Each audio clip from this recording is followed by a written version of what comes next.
Okay, we're live. Hello, everybody. Welcome to our weekly sister chat or SiSTAR chat. I'm Shayla. We have Dimpo, we have Dajanna, we have Tosin, and we have an amazing program each week. We'll be talking about things that affect our communities, the good, the bad, the ugly, everything in between. It's a panel, so sometimes we'll bring guests on as well. And we just want you guys to lean back with us for the next 30 minutes while we converse and talk about different things. First, let me explain who I guess. Yeah, let me explain who I am. We're going to introduce ourselves. Actually, I'm not going to explain myself first. Let's go Dimpo first, Dahanna, and then Tosin, and then me, and then we'll talk about the news. So let's go. Wow, way to put me on the spot there, Shayla. Hi, everyone. My name is Dimple. I am from South Africa. I am a physiotherapist and I love everything womanhood.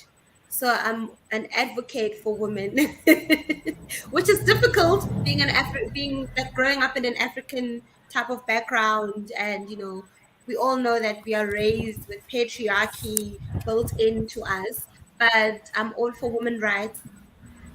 I'm all for standing independence, and I look forward to our shows.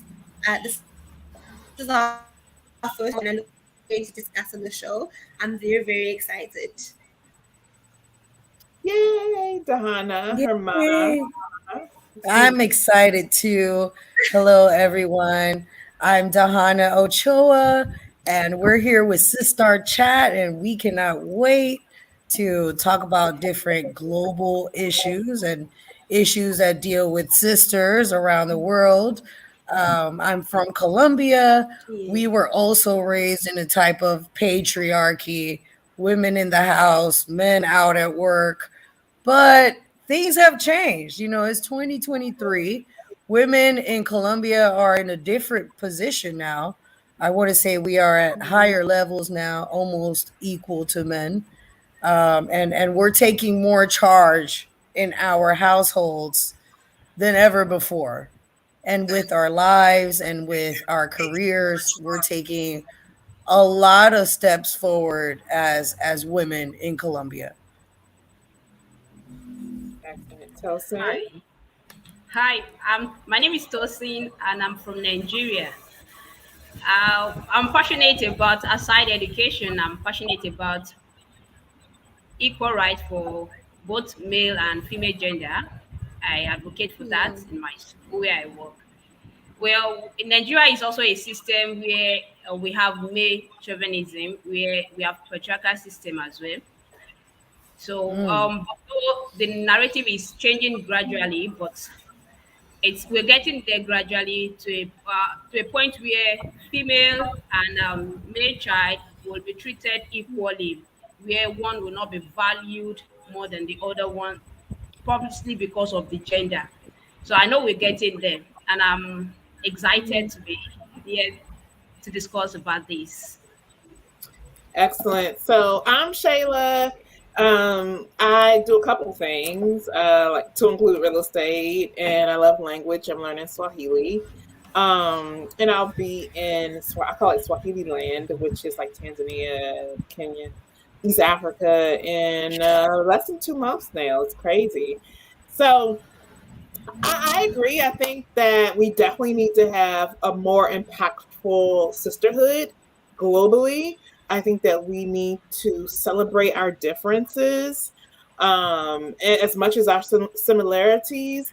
I also grew up in many ways a patriarch type family structure. I have to, this is a panel, so we kind of have different viewpoints. I don't mind actually enjoy traditional values where the man leads the household. But what I don't value is a man making his queen feel less than what she should be. You know what I mean? So Mhm. I don't mind it. I just don't mind the disrespect. What I mind is the disrespect.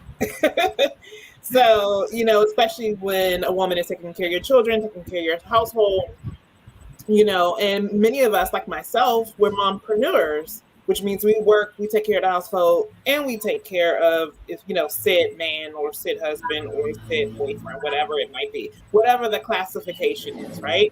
So I tend to again believe that we do have certain roles in society, and it's okay, and if that's what you want to do, I'm sure you'll have a household where you're going to set your own standards. So yeah, that's our introduction, guys. So SiSTAR is an awesome weekly chat that we'll have guest speakers. We'll just sometimes just talk like today. And I hope you share because it's brand new. If you want to be on our program, please let us know as well. We're happy to bring you in if it makes sense. But without further ado, let's get into it. So our very first subject, and Tosin is actually going to lead this. We do talk about global issues, and one that's Mm. on everybody's tongue, the tip of our tongue right now, is the election in Nigeria. So we're going to be lightly and politely. I've been doing some reading on it, but I certainly want to hear what Tosin has to say. And if you know about it, Dajanna and Dimpo, we can certainly speak on it lightly because it's obviously not our country. But I have been reading up on it, and I'm curious to see what Tosin thinks. Okay. You say okay. Okay. Okay. All right. Actually, um, because of the situation of things, I actually believe that it's not just Nigeria alone.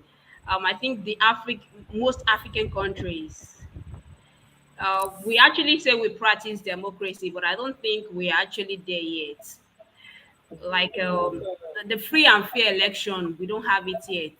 We've not gotten to that. I can talk about some countries, neighboring countries like Ghana, some countries like I know that a lot of countries in Africa, we have not gotten to the point where we actually practice the free and fair election, which is a true representation of democracy. Mm-hmm. So now, why am I saying that? Is um, a lot of people in Nigeria actually came out to vote in the last week Saturday to vote for the candidate they actually wanted. Do you understand? But we actually want someone who can actually promise us something better. We have that human power, but we still don't have that good leader yet that can actually lead us properly. So Mm-hmm. talking about the election, we've recorded based on the evidence and things we've seen. We've discovered that the just concluded election was way too far from what we actually call free and fair election. When you look at the youth actually have a candidate. They believe that the old people of 70, 80, 90 years old still ruling us. I actually believe that some of them, they don't have what it takes to be the leader again. Let them sit down and be the father they should be, and let the young ones rule. People of 60 years old, let them rule the country. People that have what to offer, they have what it takes to be the president, right? But it is obvious that it's not a matter of who really vote for you, or people that vote for you or support it. Actually, a kind of game, it's a political game. You have to learn how to play. So you can be 50, people might not support you, but if you know how to play the game very well, you might end up being the president, just like what happened. If you look at the social media, you discover that the youths are not in support of the recently announced president, because the election was not free and fair election. Honestly, I think a lot of people came out to vote this particular year compared to what we've had in the previous years, this presidential election. So a lot of people have the mind that they want a better Nigeria, and they can only have that better Nigeria by looking at the reputation of people that are coming out, and of course, the person that the youth and a lot of people think is capable is the the Labour Party. We are tired of some parties that have been in the system for a very long time, and they've promised us a lot of things and they are not fulfilling it. Parties like other parties. So we're tired of them and we want a new party. We want someone who is capable of it, someone who is a man of his word. But actually, like I've said, we actually say we are doing democracy in African countries and Nigeria especially. But the truth of the matter is that we don't practice what we call democracy. There's no free and fair election. It's a game. And if you know how to play it right, regardless of who vote for you or numbers of people who vote for you, they have a way of manipulating everything and announcing the person who they actually want to be there. So I think that is the situation of things right now. People are not happy about that. A lot of people are not happy. Someone like me, I'm not happy about it. But if this is who But I we, think if yes, I think. Oh, sorry. Go ahead. okay, but actually I think let's see how it goes if they go to the court. Let's see how it goes, and if that is the last option, we just have no option and wait for the next 8 years again and see what happens in the next 8 years again. 8 years. I 8 years, was yes. about to ask, how many years? Wow. Yeah, 8. it's going for 8 years. Your president, Right. one run is 8 years. Yes, Wow. yes. I don't know what they would do in Colombia if they had all that time to steal money I think that for 8 Revolution, years. you already know. Like, Yes, revolution, because they that's what would be happened. stealing money. Mhm. I know they would be stealing money yeah. in Colombia. I noticed. I think stealing money it's something that is everywhere. But we are not saying don't steal the money, but do what you promise the citizen.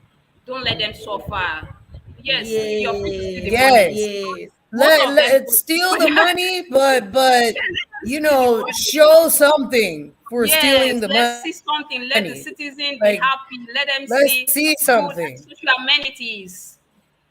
Let the economy Yes. be favorable for everyone. That's just what we Here's want. what I've been noticing, ladies, and I just wanted to see what you guys think about this. So, I've been noticing in just about, well, not every, but in many African countries like Ghana, like Tanzania, like what's going on is the ruling party is still being voted in again.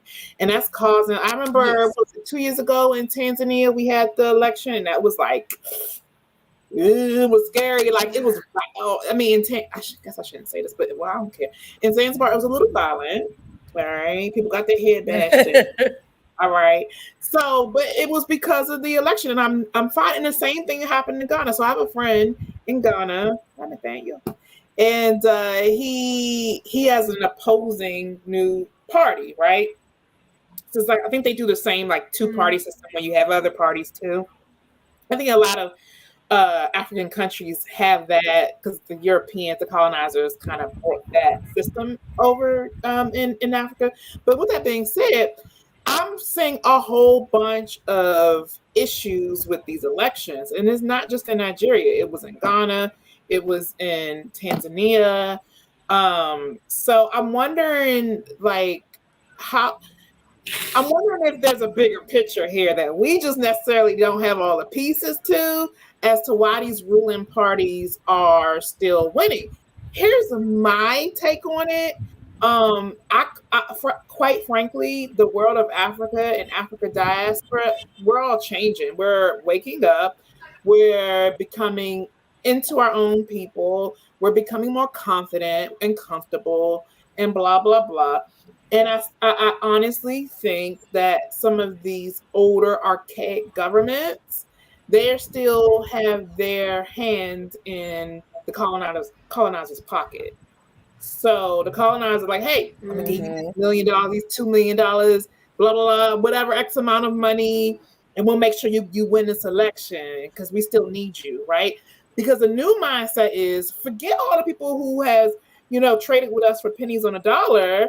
Like it's time to change, rip up these contracts with these foreigners and create new contracts, right? Like that's kind of the energy I'm feeling. And because the new people, the new folks want to change, we're seeing some pushback. And I would not be surprised if these presidential candidates, the ones from the previous, like the ones that's not being challenged, so the Yeah. traditional ones, I wouldn't be surprised if they're taking money from European agencies. I would not be surprised. We'll Mm. never know. But what do y'all think? kind of some conspiracy theory. Well, I'll tell you this: in Colombia, we had been under a conservative rule for 200 years. And Mm, this past year, we voted in a leftist government. It's not going great because it's not going great because the past governments did so much that this new government, anything they do, they're going to get blamed for it. mm. Um, so I really don't know where this is So you're going. in a transitional Uh, period. It's like, oh yeah, yes, yeah. very transitional. Everyone is really angry right now because the new president is an economist, but he was also a rebel back in the day who Mm-hmm, stormed to the Capitol. Like, I don't know when. I think it was like a December in 1980 or mm-hmm, something like that. They stormed the Capitol and a lot of things happened. And he ran for presidency at least 4 times, and the fourth time was the win. A lot of the youth came out to vote. They were like, "We're tired of this right government. They're not doing anything for us." Now we have this left government. He's trying to change some things in the healthcare mm-hmm. department. For the good or for the bad. Uh, yeah, I don't know. I don't know what's gonna happen there Mm. because it looks weird. What he's trying to do looks complicated, and I don't think Colombia is ready for that right now. Complication. Yeah. Tosin, what do you think about so with the Nigerian election? Obviously, the ruling party won, and people are not happy. What are some ways outside of a peaceful protest? Like, what are some real ways that we can, make some solutions? I don't know. Okay, so in our government in the United States, even if a party wins, there's still seats that's available per state that can be won by either party. Is that the same structure in Nigeria? No, actually, for the presidential election, for the Mm-hmm. presidential election, we had two parties that have been doing it for years, Mm-hmm. like the PDP and the APC. Mm-hmm. So actually, before you can Oh, step in, before you can step in into that party as a what's it called, as the flag bearer of that political party as a presidential candidate, you will have to win the primary election, right? So of course, people actually wanted a particular person to go there, and they will have supported him because we want people. We know we have a lot of people. We have smart people in Nigeria that are capable, competent, trustworthy. They can actually fill that position. Another thing about Nigeria is this, we have ethnic groups.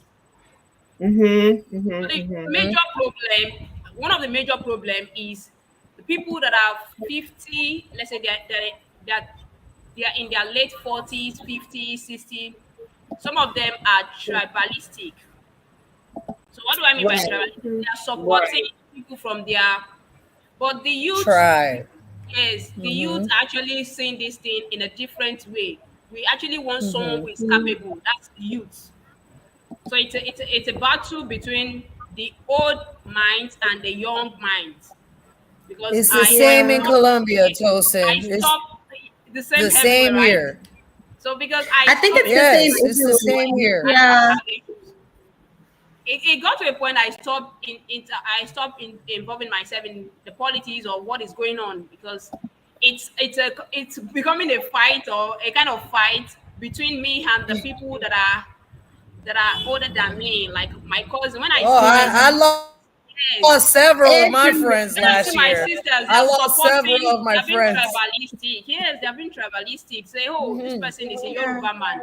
And someone else is saying this person is Igbo man. Someone else is saying this is Awusa. So it's gotten to a point where everyone is voting for his sister from his someone you regard as your tribe. Yeah. But the Yes. young I mind, think he so, said, sorry to interrupt you. Sorry to okay, interrupt you. Sister Tosin.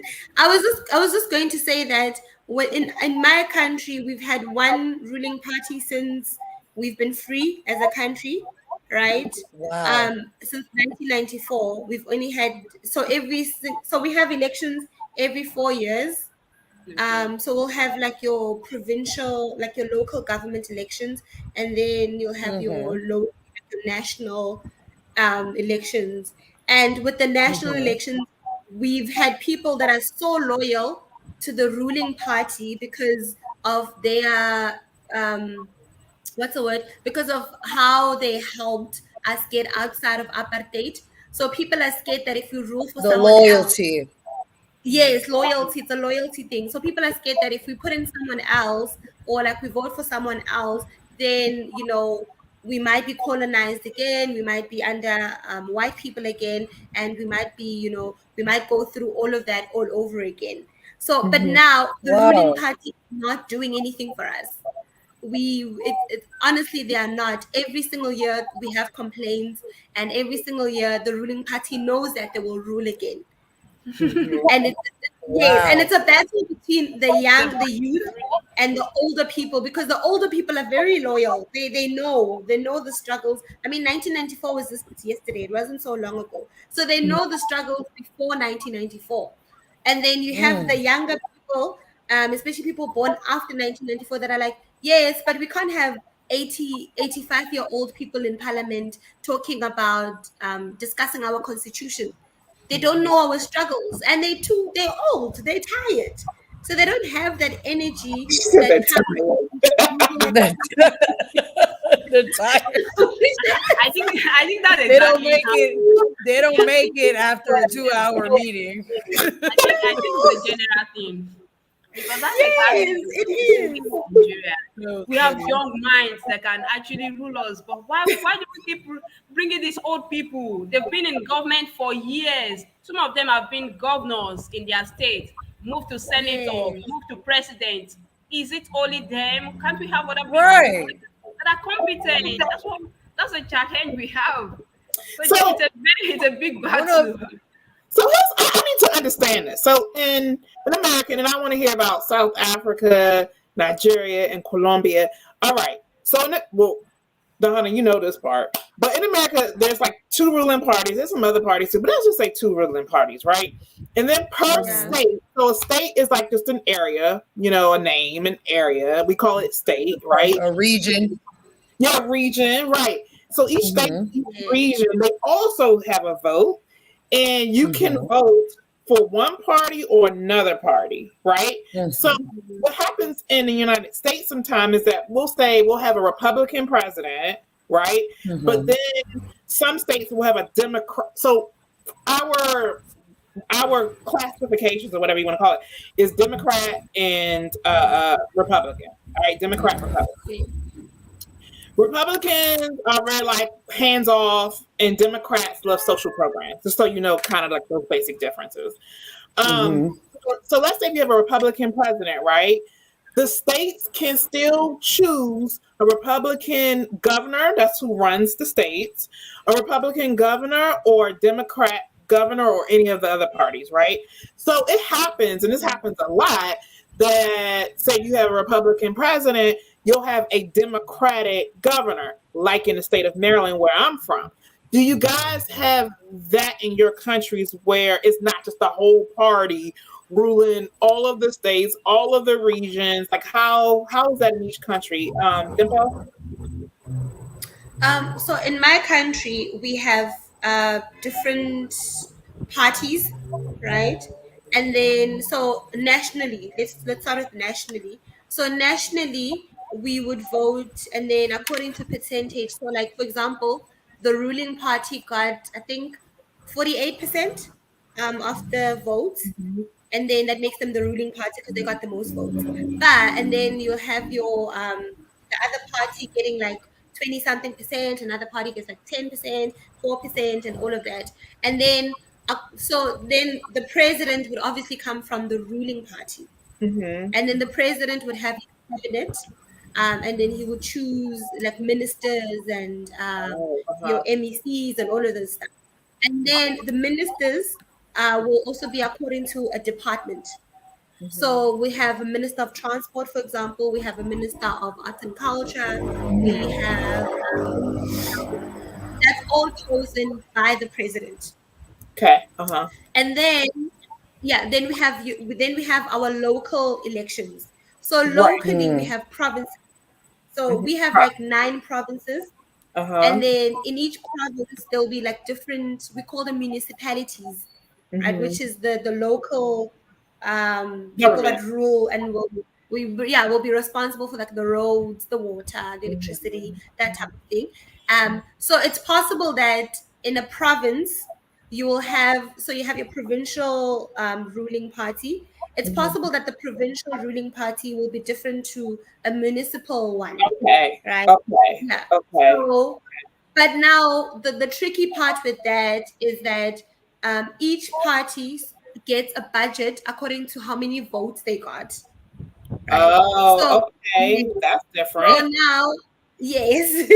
So now, if a provincial party, like the main, is a different party to the one that is a smaller one, then it's possible that the smaller one will suffer because they don't belong to the same party as the provincial bigger one. Then Wow. the That's smaller different. towns end up suffering because of that.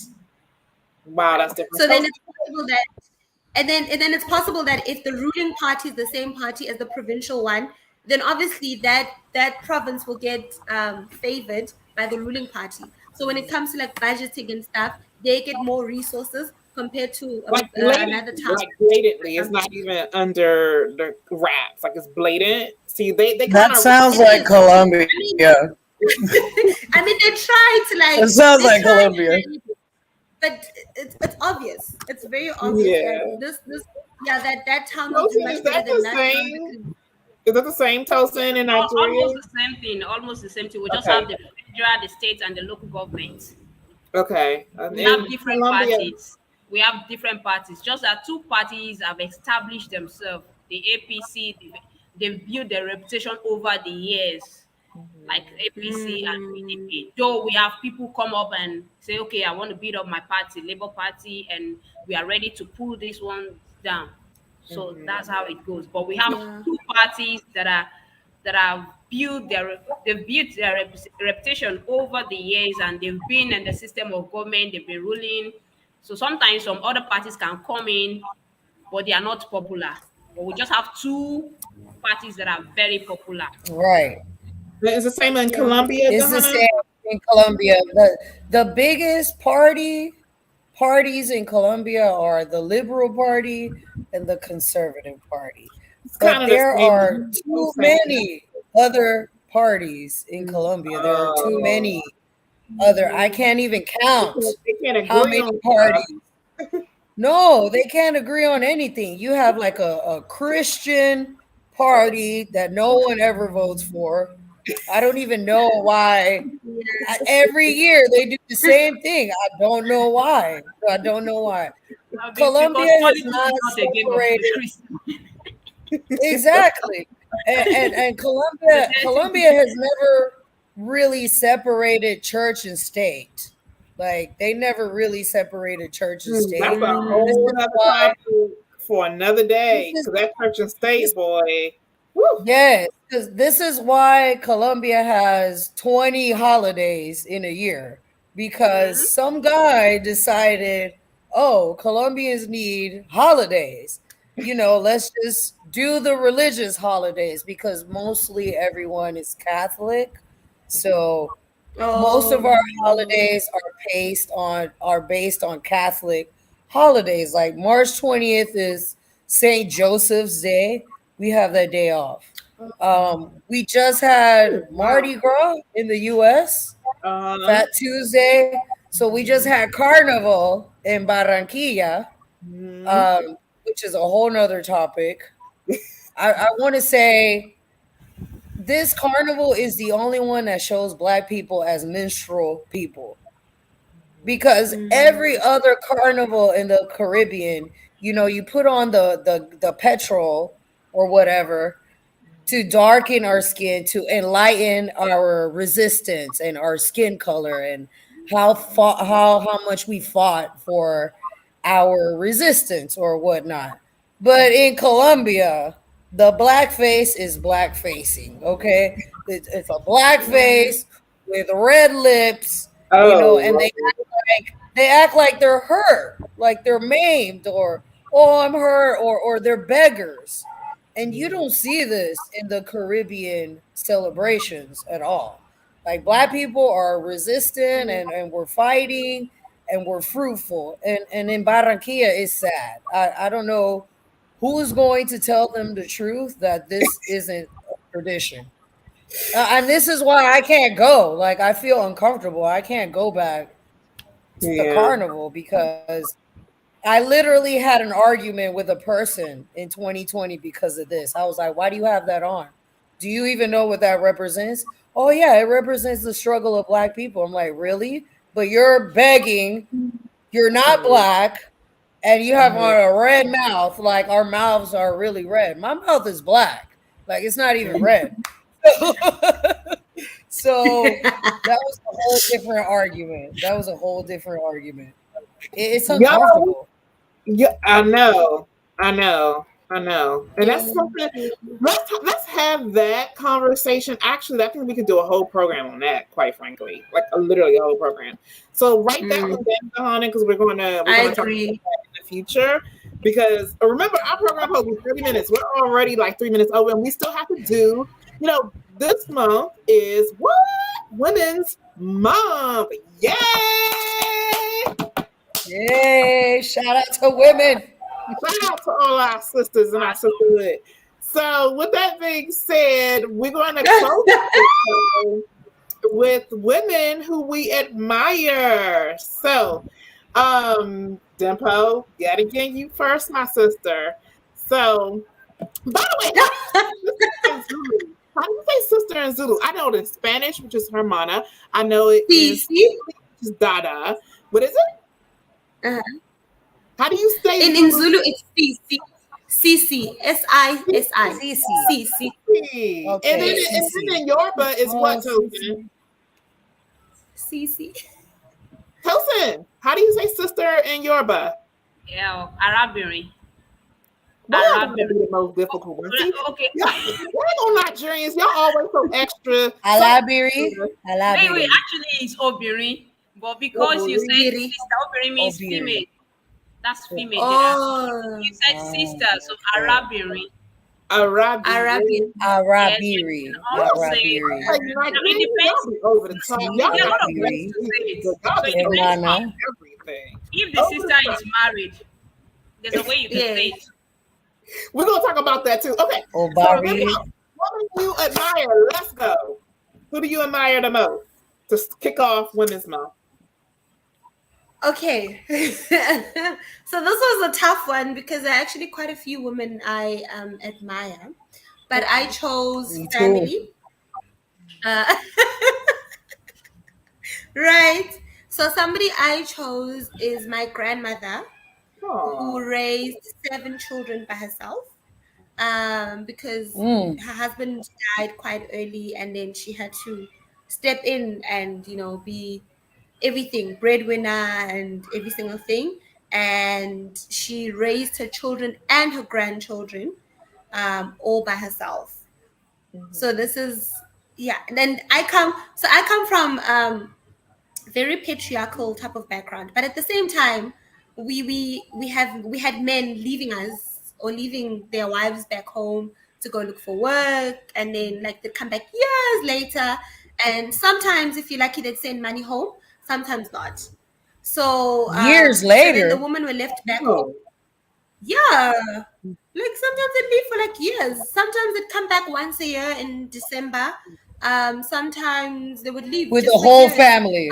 The whole doggone Leave the family. whole family back home. Yes, they would come back with the whole family. So he comes back. And now, because I come from like a traditional background, so obviously if he's Mhm. left the wife at home, they're just married in like a traditional sense, but like it's not legally Mhm. signed or anything. So he will Right. go to the city and he'll find a wife and then sign with her.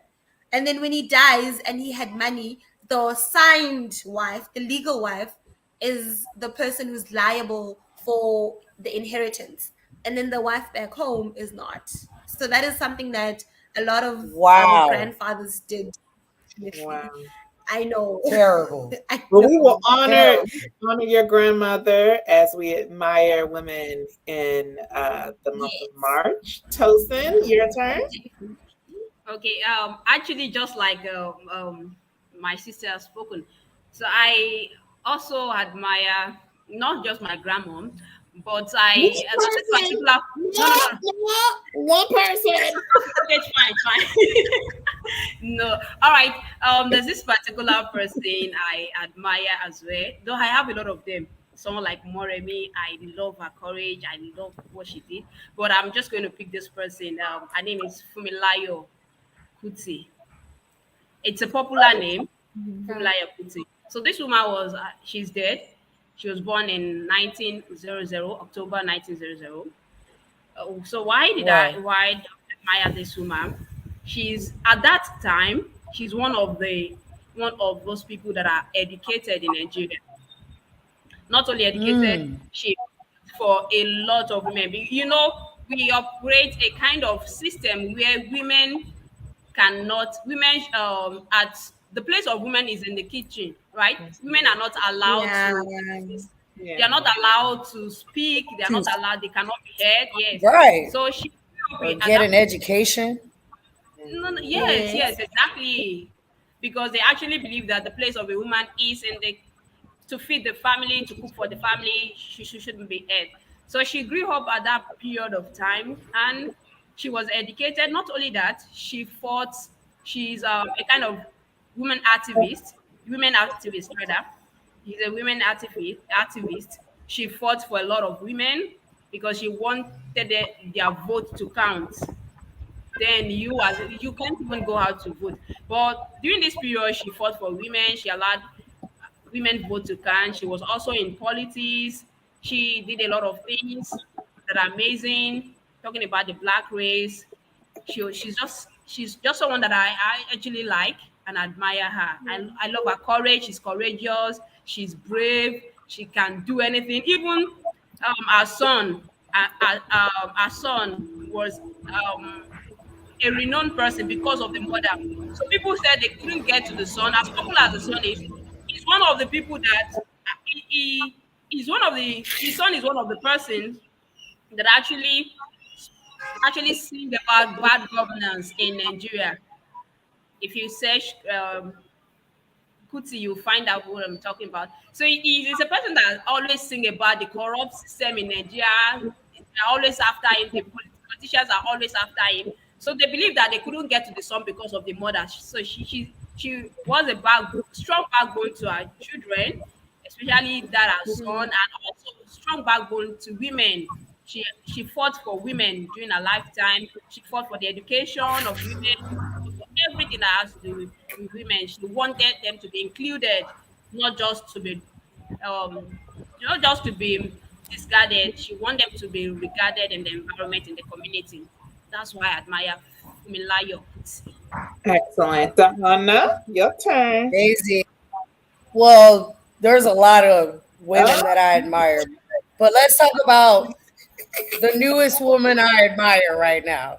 Um, Her name is Aurora Vergara. She is the fourth, I believe. No, she is the first Afro Colombian woman to be the Minister of Education. This is really okay. important.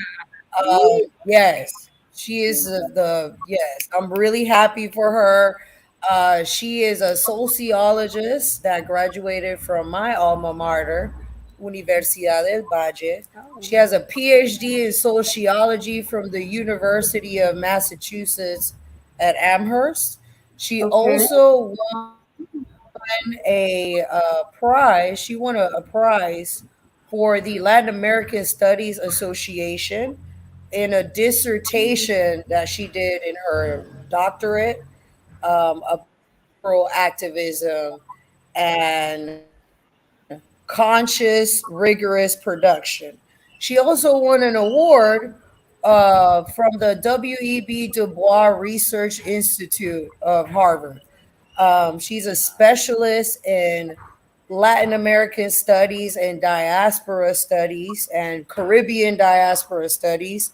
She was the director of the Center of Afro Diasporic Studies from 2013 to 2022. And she was also the social studies professor of the University of Isesi between 2012 and 2022. The University of Isesi is a really important private university in Cali. I have a friend there now studying political science. They're really hardcore with their studies. So for her to have been a teacher there, I already know her class was very hardcore. She's also written books. One of the titles of her books is I Demand My Freedom. I And demand. she has Wow. another book that I want to read. Yeah, that sounds amazing. I want to read that book, and I want to read this book. Um, it's called Black Women and Their Strategies for Resistance in New Granada. New Granada was what Colombia used to be called when it was united with Venezuela, Panama, Ecuador, and Bolivia. We were all one country, and it was called New Granada. Once I think Bolivia split from us and Panama, we became uh, Grand Colombia. That's what we would call Grand Colombia. But she did write an editorial about strategies and resistance in Black women during the New Granada, Venezuela, and Cuba between 1700 to 1800. So this would be really interesting to read. Afro descendant resistance to deracination in Colombia, massacre at Bohaya, Choco. This was a massacre that happened. I think it was like 11 black children. This is a book where she talks about what happened during that time. This was actually in 2017. She has another book called Decolonizing Worlds, intellectual support from black men and black women in a social concept. It was written in 2017. So this is definitely a woman that you should look out for. I believe she's going to do great things for the country, especially when it comes to education, because there's a lot of things that are still missing in Colombian education. And I feel like she is the right woman for this. I actually met a woman who is part of the Ministry of Education. Bless you. En español. Thank you. Salud. Salud. Actually got to meet a Thank woman you. who worked, I believe she works under the new Minister of Education. So I actually got her Wow. number. She's a woman from Santa Marta. We happened to share a boat the other day. I'm still at the beach. Wow. Please, what's the name again? I really What's want to her read name that again? book. Her I name demand is, freedom. I will type it in the chat. Her name is Aurora Yes. Vergara. And Definitely look her up.